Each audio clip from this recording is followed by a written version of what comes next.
Assalamualaikum warahmatullahi wabarakatuh. Perkenalkan, nama saya Aprilia Maharani dengan NIM 220631100002 dari Prodi Pendidikan Informatika kelas 4A. Nah, di sini saya akan mengerjakan tugas UTS pemrograman web, yaitu tentang membuat website. Nah, jadi di sini saya sudah membuat website dan saya akan menjelaskan hasil kerja saya. Sebelum masuk ke penjelasan hasil kerja, saya akan menjelaskan tentang pemrograman web terlebih dahulu. Jadi, pemrograman web sendiri adalah bidang pengembangan yang berfokus pada pembuatan dan pemeliharaan situs web dan aplikasi berbasis web. Ini mencakup berbagai teknologi dan bahasa pemrograman yang digunakan untuk membangun antarmuka pengguna atau front-end dan mengelola logika bisnis serta interaksi dengan basis data atau back-end. Pada sisi front-end, pemrograman web menggunakan HTML untuk struktur konten, CSS untuk gaya dan tata letak, serta JavaScript untuk interaktivitas. Di sisi lain, back-end, server-side scripting sering menggunakan bahasa seperti Python, Ruby, PHP atau JavaScript dengan Node dan JS, serta basis data seperti MySQL atau MongoDB untuk menyimpan datanya. Nah, pemrograman web ini juga melibatkan penggunaan framework seperti React, Angular, dan Vue.js di front-end, serta Django, Flash atau Express.js di back-end-nya untuk memperkuat pengembangan dan memastikan aplikasi web yang responsif dan dinamis. Selain itu, praktik seperti pengujian, memastikan aplikasi web yang responsif dan dinamis ini penting dari siklus pengembangan untuk memastikan bahwa situs satu aplikasi berfungsi dengan baik dan juga aman. Nah, di project saya ini, yaitu membuat website, itu saya menggunakan W3 School, di mana terdapat beberapa CSS di dalamnya. Saya akan sebutkan diantaranya itu menggunakan CSS Home, CSS Introduction, CSS Syntax, CSS Selectors, CSS How To, CSS Comment, CSS Colors, CSS Background, CSS Borders, CSS Margin, CSS Height or Width, CSS Outline, CSS Text, CSS Font, CSS Icons, CSS Link, CSS List, CSS Tables, CSS Light, CSS Form, CSS Website Layout, CSS Shadow, CSS Text Effect, CSS Style Image, CSS Videos Template, dan masih banyak lagi CSS yang saya gunakan mengambil dari W3 School. Nah, kita mulai masuk ke penjelasan di Visual Code-nya ya. Jadi di bagian ini terdapat beberapa file, yaitu file awal 1, BG Web, ini video, kemudian ada gambar untuk backgroundnya, dan di sini ada IG, Index, MBTI, TikTok, WhatsApp Image, dan juga YouTube. Saya akan menjelaskan setiap filenya mulai dari yang file awal. Jadi di file awal ini, seperti yang kita lihat, terdapat bagian awal, yaitu bagian head, titelnya ini About Me, mendeskripsikan judul dokumen HTML-nya. Fungsinya itu menetapkan judul halaman web menjadi About Me. Kemudian ada body. Body di sini H1 style background color-nya itu This is me seperti yang terlihat. Itu definisinya untuk menampilkan teks This is me-nya dengan latar belakang warna sesuai yang saya pilih. Kemudian fungsinya itu untuk menyoroti judul This is me-nya dengan latar belakang warna tertentu. Dan ini, bagian ini, itu menampilkan garis sebagai paragraf dan memberikan pemisahan visual antara bagian-bagian dalam dokumennya. Kemudian ada nama Aprilia untuk menampilkan teks Aprilia sebagai paragraf dan menampilkan nama pengguna sebagai informasi tentang diri sendiri saya. Selanjutnya ada bagian user Aprilia Maharani. Ini gunanya itu untuk memasukkan gambar ke dalam dokumen. Atribut src menunjukkan lokasi file gambar yang akan dimuat. Sedangkan atribut alt menyediakan teks alternatif untuk gambar jika gambar tidak dapat dimuat. Atribut style mendefinisikan gaya khusus untuk elemen gambarnya. Fungsinya itu untuk memasukkan gambar dari lokasi tertentu ke dalam halaman web dengan dimensi 200px x 300px. Kemudian ada style. Style di sini itu untuk mendefinisikan gaya CSS dalam dokumen HTML saya. Di sisi lain digunakan untuk memberikan gaya khusus untuk elemen gambar, yaitu memberikan sudut melengkung ke gambar menggunakan properti border radius. Nah, dengan demikian kode tersebut menggambarkan halaman HTML sederhana yang berisi informasi tentang diri sendiri dan membuat sebuah gambar dengan gaya khusus. Kemudian kita masuk ke file yang kedua, itu ada file dengan nama awal 1. Di sini ada doctype HTML.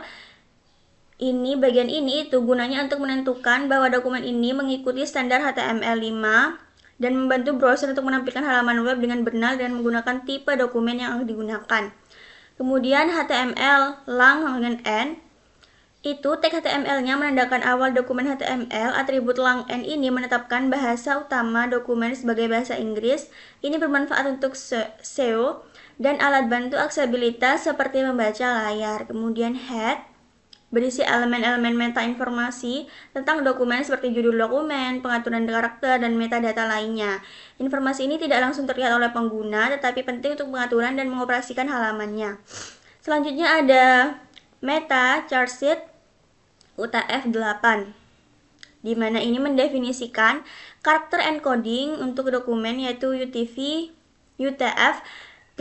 Ini memungkinkan penggunaan karakter dari berbagai bahasa dari simbol, memastikan bahasa teksnya yang ditampilkan dengan benar. Nah, metaname viewport ini, konten device ini itu membantu dalam mengoptimalkan halaman web untuk perangkat selulernya. Content width ini menetapkan bahwa lebar viewport harus sesuai dengan lebar layar perangkat dan skala awal adalah 1, yang artinya tidak ada zooming. Ini membuat situs web responsif. Kemudian ada bagian title. Title-nya itu dokumen. Nah, tag title ini menentukan judul dokumen yang akan ditampilkan di tab browser atau di judul jendela, dalam contohnya itu dokumen. Kemudian ada body. Body sendiri itu menandai awal dari konten utama yang akan ditampilkan di halaman web. Semua elemen yang ingin ditampilkan kepada pengguna berada dalam tag body ini. Jadi semua yang ingin ditampilkan untuk pengguna harus ada di dalam tag body-nya. Selanjutnya ada H1 style, background. Ranis biodata adalah tag heading terbesar yang biasanya digunakan untuk judul utama halaman. Backgroundnya itu powder blue. Atribut inline yang menetapkan gaya untuk elemen ini yaitu memberikan warna latar belakang powder blue pada teks Ranis biodata. Kemudian ada my link.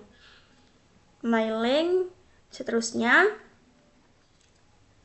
ini adalah tag anchor yang digunakan untuk membuat hyperlink-nya. Kemudian ada bagian href sama dengan awal ini, itu menunjukkan URL atau path halaman yang akan dikunjungi ketika link diklik. Dalam hal ini akan membuka halaman awal.html yang diasumsikan berada di lokasi yang sama dengan dokumen saat ini. Text link di dalam tag adalah teks yang dapat diklik untuk mengikuti hyperlink-nya. Kemudian ada body. Tag body penutup ini menandakan akhir dari konten utama dokumen. Kemudian HTML di akhir ini menandai akhir dari dokumen HTML-nya. Jadi pada bagian file awal 1 ini nanti itu kalau kita mengklik link ini itu akan masuk ke bagian awal.html. Jadi dia akan masuk ke bagian file awal.html ini. Kemudian ini background. Saya masukkan background. Kemudian ini video karena saya nanti akan ada tentang MBTI, personality gitu. Kemudian ini gambar juga. Nah, ini kita masuk ke Instagram. Untuk Instagram sendiri itu ada tag HTML, menandakan awal dokumen HTML. Semua konten HTML harus berada dalam tag ini. Kemudian ada head, yang berisi elemen-elemen meta informasi tentang dokumen seperti metadata, script, link ke style sheet, dan lain-lain. Namun dalam kode ini, head kosong dan tidak berisi elemen apapun. Kemudian ada body. Body menandakan awal dari konten utama dokumen HTML yang akan ditampilkan di halaman web. Semua elemen visual yang ingin ditampilkan kepada pengguna berada di dalam tag body. Nah, body style. Untuk body style ini, itu merupakan background. Ini tertulis backgroundnya itu. Kemudian menetapkan gaya inline dengan atribut style, namun penulisan tag body di dalam tag body yang sudah ada itu menurut standar HTML seharusnya sudah ada di luar tag body ini. Kemudian ada style background. Nah, style background ini sesuai ketetapannya 255 itu merupakan warna latar belakang elemen yang saya pilih. Kemudian ada bagian RGBA, itu adalah nilai RGBA-nya, di mana ini merupakan red, green. Setiap kode ini memiliki arti yang menetapkan warna latar belakang putih dengan sedikit transparansi, yaitu alpha 0,986, hampir tidak transparan. Kemudian ada -1 style, yang merupakan tag heading terbesar yang biasanya digunakan untuk judul utama halaman. Style color RGB menetapkan gaya inline untuk warna teks menjadi hitam. Teks Instagram Word bagian ini itu akan muncul sebagai judul utama dalam warna hitam. Kemudian ada bagian LEA. Nah, ini itu ada iframe. LE-nya adalah tag list item, biasanya digunakan untuk membuat item dalam daftar yang diurutkan atau disusun rapi gitu. Kemudian yang href itu adalah tag anchor yang digunakan untuk membuat hyperlink-nya. Nah, di bagian ini HTTP ini itu menunjukkan URL halaman yang akan dikunjungi ketika kita mengklik, dan dalam hal ini mengarah ke profil Instagram sesuai dengan ini. Bitthanks itu Instagram saya. Kemudian target iframe-nya menetapkan bahwa link akan dibuka dalam sebuah frame dengan nama iframe A. Jika iframe-nya tidak ada di dalam ini, browser mungkin membuka tautan di tab baru atau memprosesnya berbeda bergantung pada konteksnya. Biasanya target digunakan untuk mengatur perilaku pembuatan link seperti _blank untuk tab baru. Kemudian ada body penutup, itu menandakan akhir dari konten utama dokumen HTML-nya, dan yang terakhir ada HTML yang merupakan akhir dari dokumen HTML saya. Jadi ini adalah file untuk membuka akun Instagram. Selanjutnya kita masuk ke TikTok terlebih dahulu. Untuk bagian Instagram, TikTok, dan YouTube ini codingannya itu sama, hanya tinggal mengganti bagian yang diperlukan saja seperti link, kemudian tulisannya ini TikTok Word, tadi kan Instagram Word, jadi itu sama. Nah, untuk TikTok ini saya juga nambahin icon di bagian belakangnya kan. Jadi sama seperti tadi, itu bagian head, dimana head ini mengatur tampilan viewport untuk perangkat selulernya, untuk menyesuaikan lebar viewport dengan lebar perangkat dan mengatur tingkat zoom awal ke 1. Kemudian ada link style sheet,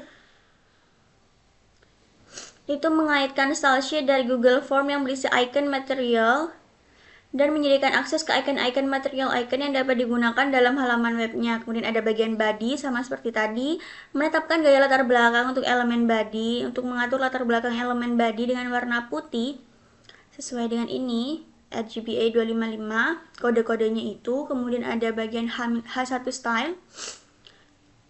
H1 style ini menampilkan judul TikTok Word dengan icon hati di dalamnya menggunakan material icon. Jadi nanti itu tampil TikTok Word, itu kan judulnya besar, nanti ada icon hati di sini. karena saya menambahkan CSS icon. Kemudian ada LEA, ini sama seperti tadi, itu menambahkan tautan ke akun TikTok, Rani TikTok. Kemudian atribut target menetapkan bahwa tautan akan dibuka di halaman iframe dengan nama iframe A. Kemudian fungsinya itu untuk mengarahkan pengguna ke halaman TikTok Rani ketika tautannya diklik. Dengan demikian, kode tersebut menggunakan icon dari material icon untuk menambahkan elemen visual ke judul dan menyediakan tautan ke dalam TikTok. Jadi ini sama yang IG tadi itu sama. Nah, untuk YouTube ini penjelasannya juga sama. Ada HTML yang menandakan awal dokumen HTML-nya, kemudian fungsinya itu semua elemen HTML harus berada di dalam tag ini. Dokumen HTML dimulai dengan tag ini dan berakhir dengan tag HTML ini, bagian bawah.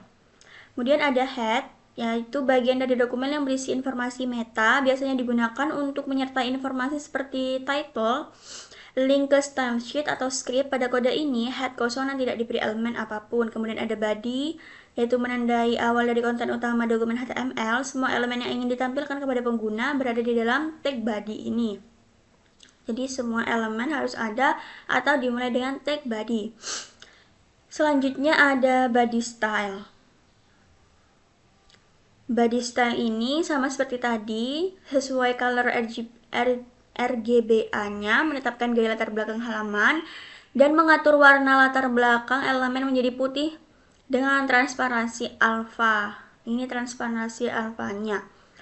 Nah, selanjutnya itu mengatur warna teks menjadi hitam dan fungsi teks YouTube Word akan muncul sebagai judul utama dalam warna hitam. Ini akan muncul nanti. Nah, selanjutnya ada LI sama seperti tadi, tag list item. Ini YouTube, jadi kita masukin link YouTube-nya. Nah, fungsinya itu untuk membuat item dalam daftar, biasanya ditempatkan di dalam elemen UL atau daftar tidak berurutan. Selanjutnya ada tag anchor yang digunakan untuk membuat hyperlink-nya dan HTTPS YouTube, yang dimana kalau kita mengklik URL ini, halaman yang dikunjungi itu berupa link yang saya cantumkan mengarah ke profil YouTube saya. Dan atribut target menentukan bahwa link akan dibuka dalam sebuah frame dengan nama iframe A. Jika frame bernama iframe A tidak ada di halaman, maka browser akan mungkin membuka di tab baru. Nah, fungsi teks Rani YouTube ini, Rani YouTube itu adalah teks yang dapat diklik untuk mengikuti hyperlink-nya. Jadi kalau mau masuk ke YouTube saya itu tinggal klik. Kemudian ada yang terakhir itu ada body yang menandai akhir dari konten utama dokumen HTML saya, dan ini HTML penutup yang menandai akhir dari dokumen HTML dan mengakhiri seluruh dokumen HTML saya. Di sini juga ada icon. Pokoknya yang bagian Instagram, TikTok, sama YouTube itu semuanya sama. Kita tinggal mengganti nama ini. Di bagian ini untuk judulnya itu diganti, kemudian ini link-linknya itu diganti, ini juga diganti. Lanjut, kita masuk ke bagian indeks. Di indeks ini adalah tampilan pertama kali saat kita masuk ke website yang saya buat. Jadi di indeks ini pertama ada dokumen type HTML yang merupakan deklarasi tipe dokumen saya untuk memberitahu browser bahwa dokumen ini adalah HTML5 yang mempengaruhi cara browser menampilkan halamannya. Kemudian ada HTML lang, bagian ini. Itu merupakan elemen root dari dokumen HTML yang menentukan bahasa utama dokumen sebagai bahasa Inggris. Selanjutnya ada head yang berisi elemen-elemen meta informasi tentang dokumen seperti meta link, link ke stylesheet, dan scriptnya. Kemudian ada titlenya di sini Rani Word yang menentukan judul halaman yang akan ditampilkan di tab browsernya. Selanjutnya ada meta ini menentukan karakter encoding dokumen sebagai UTF-8 mendukung berbagai karakter dari berbagai bahasa. Kemudian ada meta name, viewport, dan selanjutnya itu mendefinisikan untuk mengontrol tampilan dan skala halaman pada perangkat seluler. Fungsinya with device ini, bagian ini itu fungsinya untuk menetapkan lebar viewport agar sesuai dengan lebar perangkatnya. Initial scale sama dengan 1 untuk menetapkan tingkat zoom awalnya. Selanjutnya ada style. Style ini berisi CSS untuk mendefinisikan gaya dari elemen HTML dalam halaman ini. Ada box border ini itu mengatur bahwa padding dan border elemen diperhitungkan dalam ukuran total elemen untuk menjadikan model box sizing ini lebih mudah digunakan dan mencegah elemen melampaui ukuran yang diharapkan. Kemudian ada body font family Arial untuk mengatur font default untuk elemen bodinya. Font menggunakan font Arial sebagai prioritas utama, Helvetica sebagai cadangan, dan sans serif jika dua font pertama tidak tersedia. Kemudian ada header.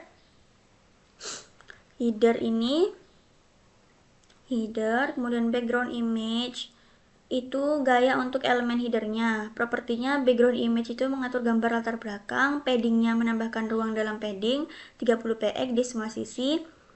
Text align-nya mengatur teks agar rata tengah, font size-nya mengatur ukuran font menjadi 35, kemudian color-nya mengatur warna teks menjadi putih dan sesuai dengan ini.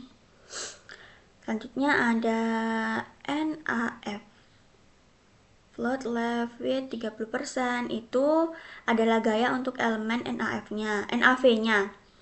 Float-nya itu mengatur elemen agar mengapung di kiri. Width-nya lebar elemen diatur menjadi 30%, height tinggi elemennya diatur menjadi 300 px, hanya untuk demonstrasi saja. Kemudian background-nya mengatur warna latar belakang menjadi ungu muda, padding-nya menambahkan padding 20 px. Kemudian ada NAV UL, itu gaya elemen UL di dalam NAV, di mana list style type-nya itu menghapus tanda bullet dari elemen UL, kemudian padding-nya menghapus padding default. Selanjutnya ada artikel. Artikel ini isinya kan ini. Nah, untuk definisinya itu gayanya untuk elemen artikel. Float-nya itu untuk mengatur elemen agar mengapung di kiri, padding-nya menambahkan padding 20 px, width-nya lebar elemen diatur menjadi 70%, background color-nya mengatur warna latar belakang menjadi ungu sangat terang, height-nya tinggi elemen diatur menjadi 300 px. Selanjutnya ada section after. Di sini gaya untuk elemen pseudo after pada section. Kontennya itu untuk konten kosong untuk elemen pseudo, kemudian display table mengubah elemen menjadi elemen tabel untuk membantu dalam pembersihan float. Ada clear board untuk menghapus float di sekitar elemen section, memastikan layout tetap rapi. Selanjutnya ada footer, background dan lain-lain. Untuk gaya elemen footernya, background image-nya mengatur gambar latar belakangnya, padding-nya menambahkan padding 10 px, text align-nya itu untuk mengatur agar rata tengah, center kan. Kemudian color untuk mengatur warna teks menjadi hampir putih ini. Selanjutnya ada media max width, itu media query untuk layar kecilnya. Fungsinya itu untuk mengatur gaya untuk layar dengan lebar maksimum 600 px, kemudian mengatur elemen NAV dan artikel untuk menggunakan layar penuh dan tinggi otomatis pada layar kecil. Kemudian ada body untuk menandai awal dari konten utama dokumen HTML yang akan ditampilkan di halaman web. Dan header itu berisi konten header. Elemen header ini menampilkan teks welcome to my world dengan gaya yang telah ditentukan dalam CSS sesuai dengan yang saya atur. Kemudian ada section di sini digunakan untuk membungkus bagian konten yang terkait seperti navigasi dan artikel di sini. Dan NAV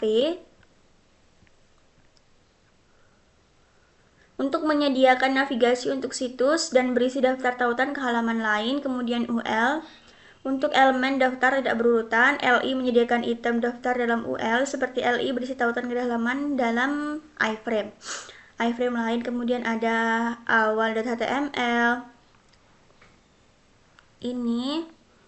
Jadi ini yang bagian awal, terus YouTube, HTML, Instagram, TikTok, dan yang lain-lain itu nanti akan tampil kalau kita ngeklik Jasmy. Misalnya kita ngeklik Jasmy itu akan muncul yang dokumen awal 1.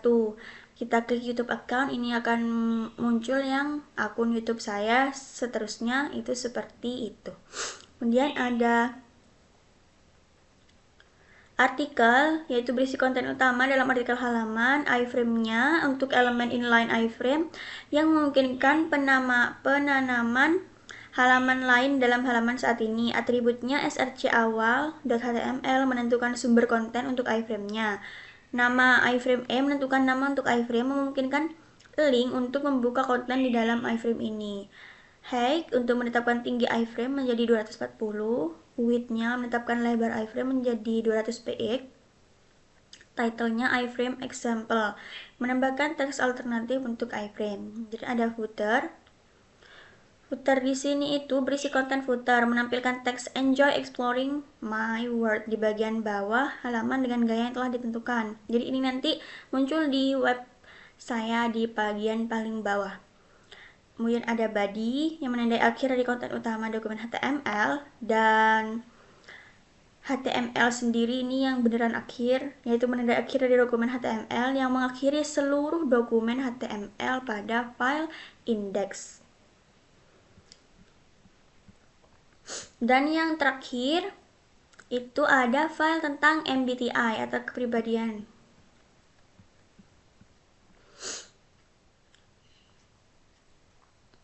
Di file MBTI ini bagian CSS-nya itu kan ini ada dokumen type, itu sebagai deklarasi tipe dokumen, menentukan tipe dokumen sebagai HTML.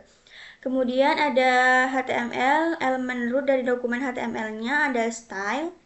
Style ini merupakan elemen untuk menambahkan gaya ke dokumen HTML yang digunakan untuk mendefinisikan gaya untuk tabel dan untuk teks judul H1. Kemudian ada tabel TH.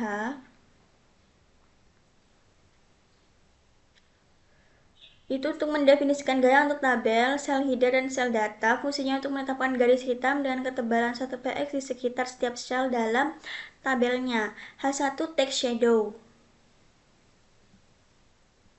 Ini. Itu nanti teksnya itu ada bayangannya gitu. Saya bayangannya itu pakai warna kuning. Untuk mendefinisikan efek bayangan teks untuk elemen H1, membuat bayangan teks dengan pergeseran horizontal 2 px, pergeseran vertikalnya itu juga 2 px, dan perluasan bayangannya 5 px dengan warna bayangan berwarna kuning. Kemudian bagian 2 HTML, ada body menandai awal dari konten utama dokumen HTML yang akan ditampilkan. Kemudian ada H1 My Personality, menampilkan judul teks satunya, menampilkan teks My Personality Type sebagai judul halaman saya. Kemudian ada tabel style, untuk membuat daftar tabel HTML, menampilkan tabel dengan lebar 100% dan lebar tampilan. Dan ini yang bagian P, itu untuk membuat paragrafnya, menampilkan teks dalam bentuk paragraf. Kemudian ada blog. Ini tadi yang bentuk paragraf itu. Kemudian ada blog quote. Itu untuk menandai kutipan panjang dalam dokumen. Jadi saya menambahkan sedikit quotes, yaitu hidup harus punya prinsip, teratur dan percaya dengan diri kita sendiri. Menambahkan ini ke halaman web saya untuk menampilkan teks kutipan dalam blok kutipan dengan URL referensi.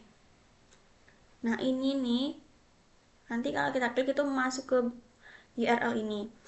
Kemudian ada CSS lanjutan, yaitu border bottom. Bagian ini untuk mendefinisikan gaya elemen paragrafnya, untuk menambahkan garis bawah dengan ketebalan 6 px dan warna hijau, mengatur warna latar belakang menjadi putih. Jadi nanti tuh di tulisan ini misalnya, itu nanti ada garis bawahnya warna ini, kayak dikurungin gitu.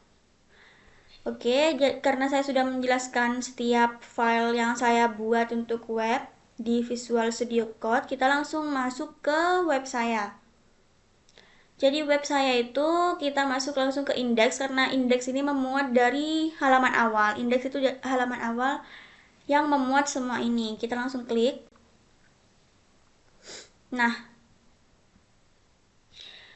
tadi kan ada bagian ini, Just Me, YouTube account, TikTok account, Instagram account, sama My Personalities yang MBTI tadi itu. Kemudian ada This Is Me.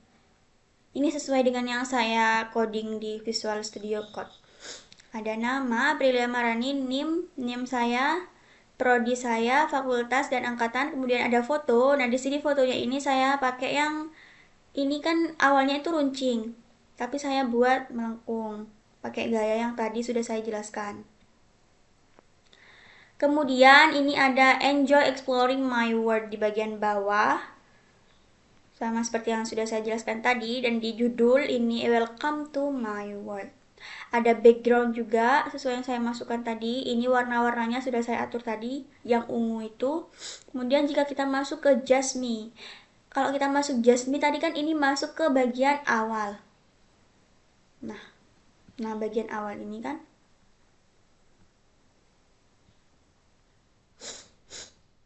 Nah ini masuk ke sini nanti.